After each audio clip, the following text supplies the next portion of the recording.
प्रमुख असदुद्दीन ओवैसी ने वक्फ संशोधन विधेयक की कड़ी आलोचना करते हुए इसे वक्फ बर्बाद बिल करार दिया। उन्होंने आरोप लगाया कि सरकार का मुख्य उद्देश्य मुसलमानों के खिलाफ नफरत फैलाना और हिंदुत्व की विचारधारा को थोपना है। ओवैसी ने चंद्रबाबू नायडू से अपील की है कि वो सोच समझकर निर्णय ले कि वो क्या करना चाहते हैं। ये वक्फ बिल नहीं है, बल्कि ये वक्फ बर्बाद बिल है ये। और अगर चंद्रबाबू नायडू, नीतीश कुमार, चिराग पासवान, जयंत चौधरी इसकी तायीद करेंगे तो वो अपने पॉलिटिकल रीजंस की वजह से या जो भी उनके है नैरो रीजन तायीद कर रहे हैं नरेंद्र मोदी सरकार की, ये बात साबित हो जाएगी कि वो मुसलमानों की मस्जिदों को, दरगाहों को, खानखाहों को, इवैक्यू वक्फ प्रॉपर्टीज को और लिमिटेशन एक्ट अप्लाई करेंगे तो एनक्रोचर्स को रिवॉर्ड करेगी। तो वो उसकी ये सपोर्ट कर रहे हैं।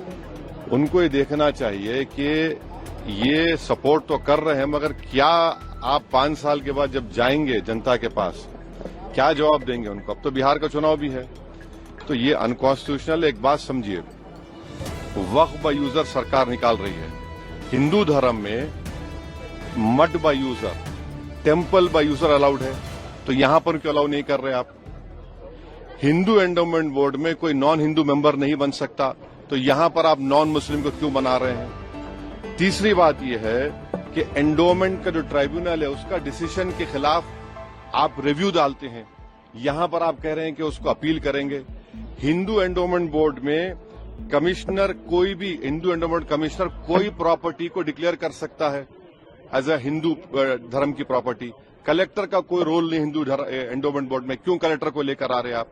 तो ये सब जो चीजें कर रहे हैं ना, एक ही मकसद है, मुसलमानों से नफरत और इस देश में हिंदुत्व की आइडियोलॉजी के तहत ये एक प्रोजेक्ट है जिससे मुसलमानों को उनके रिलीजन से दूर करना, रिलीजियस प्रॉपर्टीज को छीन लेना। ये कोई वक्फ को बचाने के लिए, वक्फ को इम्प्रूवमेंट कर नहीं लाया जा रहा है, मुसलमानों से मस्जिदों को छीनने के लिए, दरगाहों को छीनने के लिए कानून ला रहे हैं। लेकिन पाल जी का कहना है कि इसमें कलेक्टर को पावर है ही नहीं। कौन कह रहे हैं? पाल साहब जो है, अगर उनके आंख पे पर्दा पड़ गया तो नहीं मालूम। कलेक्टर एंड सीनियर ऑफिसर, क्या मतलब उसका? सीनियर ऑफिसर को अपॉइंट कौन करता है? मैं करता हूं। देखिए, भारत में संविधान में theory of separation of powers है। कलेक्टर एंड सीनियर ऑफिसर जो होता है is appointed by the executive. क्या कोई भी अपने केस में जज बन सकता है? बताइए आप। नहीं बन सकता है ना। वो बोलते नहीं है सच्चाई। वो उनको मंत्री बनने का इतना शौक है कि बके जा रहा हूं जुनू में, क्या क्या उन मामला वो है उनका। जानबूझकर जो है मिस इन्फॉर्मेशन फैलाई जा हम जितने भी पॉइंट्स यहां पर रेस करे हैं, आप जाकर वो बिल उठाकर पढ़िए। हम कोई सिर्फ एक वहम फैलाने के लिए, डर फैलाने के नहीं, पर सच्चाई वो आपको बता रहे हैं। भाई आप बताइए कि वक्फ बाय यूजर को आप ये कह रहे हैं कि आप एक सेक्शन में कह रहे हैं कि जो ये प्रोस्पेक्टिव होगा, रेट्रोस्पेक्टिव होगा, फिर आपने कंडीशन क्यों लगाया कि अगर डिस्प्यूट होगा तो वक्फ बाय यूजर नहीं होगा और गवर्नमेंट प्रॉपर्टी हो तो वक्फ बाय यूजर नहीं होगा? आज मैं वक्फ बाय यूजर हूं, इस्तेमाल कर रहा हूं चीज को, फर्ज करिए इस चीज को, और आप कल आप कह रहे हैं डिस्प्यूट और गवर्नमेंट प्रॉपर्टी होगा, तो क्या मतलब? फिर आपका सेक्शन 36 क्या बोल रहा है? आप उसमें कह रहे हैं कि नहीं कोई जरूरत ही नहीं है, आप कर लीजिए। भाई, जो हिंदू धर्म में जो चीजें आप अलाउ कर रहे हैं वो मुस्लिम धर्म में क्यों नहीं करना चाह रहे आप? हमारा सवाल यही कि बताइए ना, क्यों नहीं करना चाह रहे आप? क्यों नहीं करना चाह रहे? सर, योगी जी कह रहे हैं कि सड़क नमाज पढ़ने की जगह नहीं है। हाँ, सड़क नमाज पढ़ने की जगह। हाँ, तो फिर सुनिए, हेलीकॉप्टर से फूल बरसाना वो अलाउड है?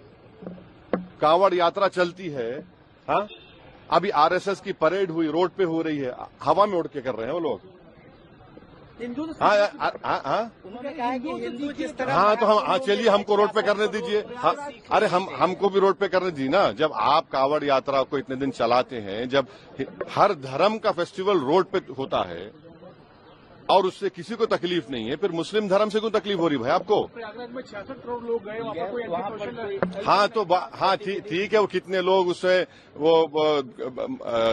कितने लोग जख्मी हुए, कितने लोग मर गए, वो तो नहीं बता रहे ना। ठीक है, अच्छा हुआ भाई आप महाकुंभ किए, मगर इसका ये मतलब तो नहीं है कि ये इस देश का एक ही रिलीजन होगा।